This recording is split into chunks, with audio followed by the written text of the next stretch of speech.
నమస్తే, welcome to our channel. నేను మీ అనుష. నరాల బలహీనత అంటే ఏంటి? దీనికి ఇంటి గృహ చిట్కాల ద్వారా మనం ఈ సమస్యని ఎలా దూరం చేసుకోవాలి? ఏమన్నా డ్రింక్స్ కానీ, ఏమన్నా రెసిపీస్ కానీ మనకు అందుబాటులో ఉన్నాయా? ఈ అంశం గురించి మాట్లాడడానికి ప్రస్తుతం మనతో పాటు ఉన్నారు ప్రముఖ హోమియో ఫిజిషియన్ డాక్టర్ శృతి గారు. ఆవిడతో మాట్లాడి నరాల బలహీనత గురించి పూర్తి వివరాలు తెలుసుకుందాం. నమస్తే శృతి గారు. నమస్తే. ఎలా ఉన్నారు? బాగున్నాను. మీరు ఎలా ఉన్నారు? నేను కూడా చాలా బాగున్నాను. సో నరాల బలహీనత అంటే ఏంటంటారు? జనరల్గా ఈ మధ్య కాలంలో నరాల బలహీనత అనేది ఆల్మోస్ట్ ఒక 10 పీపుల్కి తీసుకుంటే 8 పీపుల్కి చాలా వరకు నరాల బలహీనత అనేది ఉంది. చాలా కారణాల వల్ల ఈ నరాల బలహీనత అనేది చూస్తూ ఉంటాము. నిద్ర లేకపోవడం, అలాగే ఎక్కువగా ఆల్కహాల్ కన్జంప్షన్ చేయడము, స్మోకింగ్, అలాగే కొన్ని రకాల హెల్త్ డిసీజెస్ వల్ల ఈ నరాల బలహీనత అనేది రావచ్చు. అలాగే అరికాలలో మంటలు, తిమ్మిర్లు, పొడిచినట్టుగా ఉండడము, స్పర్శ కోల్పోతూ ఉండడము, ఇవన్నీ కూడా నరాలలో మైలిన్ షీట్ అనేది ఉంటుంది. సో ఆ మైలిన్ షీట్ అనేది మనకి తగ్గిపోవడం ద్వారా మనకి ఈ మంటలు కానివ్వండి, నరాల బలహీనత అవ్వచ్చు, ఏదైతే ఉందో ఇవన్నీ కూడా పెరగడం జరుగుతూ ఉంటుంది. సో వీటన్నింటిని నియంత్రించడానికి మన ఇంట్లో ఉండే చిన్న చిన్న చిట్కాల ద్వారా డాక్టర్ని సంప్రదించే కంటే ముందుగానే కొద్దిగా ఈ పదార్థాలతో గనుక మనం రెక్టిఫై చేసుకున్నట్టయితే కొంతవరకు ప్రివెంట్ చేసుకోవడానికి అవకాశం ఉంటుంది. ఓకే. సో అయితే మీరు అన్నారు కదా, ఇట్లా సూదులు గుచ్చినట్టు లేకపోతే తిమ్మిర్లు ఇవి వస్తేనే నరాల బలహీనతగా కన్సిడర్ చేసుకోవచ్చు. ఇంకా వేరే ఏమైనా లక్షణాలు ఉంటాయంటారా? చాలా రకాల లక్షణాలు అనేది పేషెంట్స్ ఈ మధ్య కాలంలో చెప్తూ ఉన్నారు. ఒకటి, అలసటత్వం రావడము, మేల్స్కి అయితే పర్సనల్ ప్రాబ్లమ్స్ అరైజ్ అవ్వడము, ఫీమేల్స్కి అయితే వాళ్ళు స్పర్శ కోల్పోతూ ఉండడము, సయాటికా లాంటి నర్వస్ రిలేటెడ్ ప్రాబ్లమ్స్ రావడము, అండ్ వనకడము. అంటే కొంత ఏజ్ పీపుల్లో ఒక 50 క్రాస్ అయిన వాళ్ళల్లో పటుత్వం అనేది ఉండదు. అది కూడా నరాల బలహీనతలో ఒక భాగంగా చెప్పుకోవచ్చు. అదే విధంగా పార్కిన్సన్స్ డిసీజ్ అనేది కూడా ఈ నరాల బలహీనతకి కల మెయిన్ ప్రాబ్లం. ఓకే. సో మరి ఈ సమస్యకి చెక్ పెట్టాలంటే మన గృహ వైద్యం ద్వారా, ఇంటి చిట్కాల ద్వారా ఏమేం కావాలంటారు? ఏం రెసిపీ తయారు చేసి చూపించబోతున్నారు మాకు? సో ఇంట్లో ఉండే ఇంగ్రీడియంట్స్ తోనే మనం రోజువారీ దొరికే, ఇంట్లో మనం రోజు లైక్ యూజ్ చేసే వంటల్లో యూజ్ చేసే ఇంగ్రీడియంట్స్ తోనే ఈ నరాల బలహీనతని ఆల్మోస్ట్ ఒక 20 to 40% వరకు మనం వితౌట్ కన్సల్టేషన్ ఆఫ్ డాక్టర్ని సంప్రదించక ముందుకే మనం రెక్టిఫై చేసుకోవడానికి అవకాశం ఉంటుంది. సో అందులో భాగంగా ఈరోజు మనం దానిమ్మ జ్యూస్ అనేది ప్రిపేర్ చేసుకుందాం. ఓకేనా? సో అందుకు కావాల్సిన ఇంగ్రీడియంట్స్ వచ్చేసి దానిమ్మ అండ్ బ్లాక్ సాల్ట్, నల్ల ఉప్పు అండ్ మిరియాల పొడి, lemon. Okay. So process start చేద్దామా? ఓకే. ఒక జార్ తీసుకోండి. పెట్టేసి.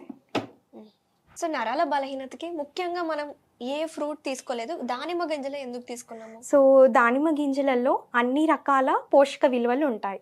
సో ఇదేంటంటే డైలీ గనక ఒక 3 దానిమ్మ పళ్ళని తీసుకుంటే, ఉదయం, మధ్యాహ్నం, రాత్రి, ఈ 3 పూటలా తీసుకున్నట్టయితే రక్తహీనత, అలాగే నరాల బలహీనత, మనకి శరీరంలో ఉండే వివిధ రకాల ఎలిమెంట్స్ ఏవైతే ఉంటాయో మినరల్స్ డెఫిషియన్సీస్ అంటారు.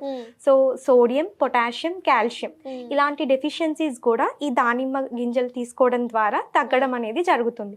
అండ్ మెయిన్గా ఇందులో విటమిన్ B6 ఉంటుంది, నియాసిన్ అండ్ రాబోఫ్లేవిన్ ఇవన్నీ ఉండడం వల్ల మనకి నరాల బలహీనత అనేది కంట్రోల్ రావడం అనేది జరుగుతుంది.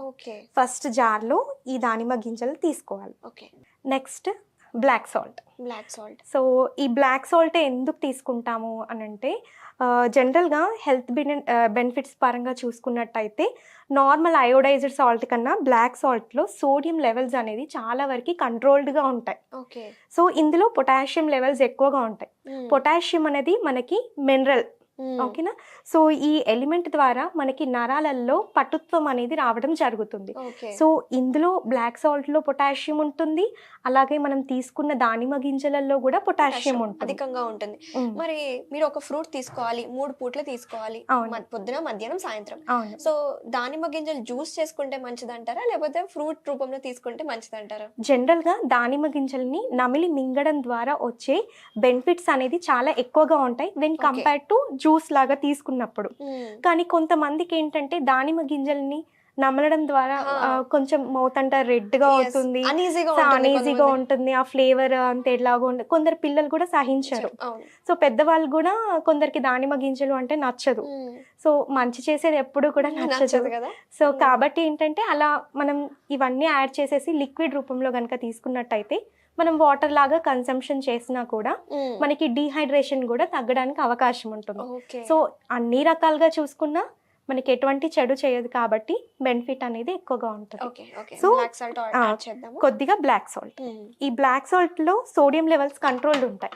సో సోడియం లెవెల్స్ తక్కువగా ఉండడం వల్ల నార్మల్ అయోడైజ్డ్ సాల్ట్ యూజ్ చేయకపోవడం వల్ల కొందరి పర్సన్స్ లో రక్తపోటు లైక్ బీపీ కూడా కంట్రోల్ ఉండడానికి అవకాశం ఉంటుంది. అలాగే కొలెస్ట్రాల్ లెవెల్స్ కూడా కంట్రోల్ ఉంచడానికి మనకి బ్లాక్ సాల్ట్ అనేది చాలా ఉపయోగపడుతుంది. కంపేర్ టు రాక్ సాల్ట్ కంటే బ్లాక్ సాల్ట్ మంచిదంటారా? చాలా రకాలుగా చూసుకుంటే బ్లాక్ సాల్ట్ ఆయుర్వేద పరంగా కూడా చాలా బెనిఫిట్స్ అనేవి ఎక్కువగా ఉంటాయి. మిరియాల పొడి, నల్ల మిరియాల పొడి. సో ఈ నల్ల మిరియాల పొడికి ఈ రంగు రావడానికి పెప్పరైన్ అనే ఒక కెమికల్ ఉంటుంది. సో ఇది చాలా వరకు మనం కింగ్ ఆఫ్ మసాలాస్ అంటారు. చాలా స్పైసెస్ ఉంటాయి. సో ఆ స్పైసెస్ వల్ల ఏమవుతుంది అని అంటే ఘాటుగా ఉంటుంది. బిర్యానీస్లలో అట్లా ఎక్కువగా ప్రిఫర్ చేస్తూ ఉంటారు. కొంతమంది తీసేస్తూ ఉంటారు, తినలేరు, ఘాటు ఎక్కువగా ఉంటుంది కాబట్టి. ఓకేనా. సో ఈ ఘాటుని తగ్గించడానికి మనం వివిధ రకాలుగా ఉపయోగిస్తూ ఉంటాం. సో దీంట్లో ఉపయోగించడానికి రీజన్ ఏంటి నరాల బలహీనతకి అని అంటే ఇది యూజ్ చేయడం ద్వారా దీంట్లో పెప్పరైన్ అలాగే కొన్ని రకాల వైటమిన్స్ ఉంటాయి కాబట్టి మనం తీసుకునే దానికి సరిపడేటట్టుగా ఉంటుంది. సో ఒక పించ్ ఆఫ్ పెప్పర్ పౌడర్ అనేది తీసుకుందాం. సో దీని సైంటిఫిక్ నేమ్ కూడా పెప్పర్లిన్ లాంగా కదా? అవునండి. ఓకే అనుష, కొద్దిగా లెమన్ తీసుకుందాము. లెమన్లో వైటమిన్ సి ఎక్కువగా ఉంటుంది కాబట్టి మనకి ఎలాంటి vitamin related C related issues ఉన్నా కూడా కొద్దిగా కరెక్ట్ అవుతుంది. సో కొద్దిగా వాటర్. ఓకే.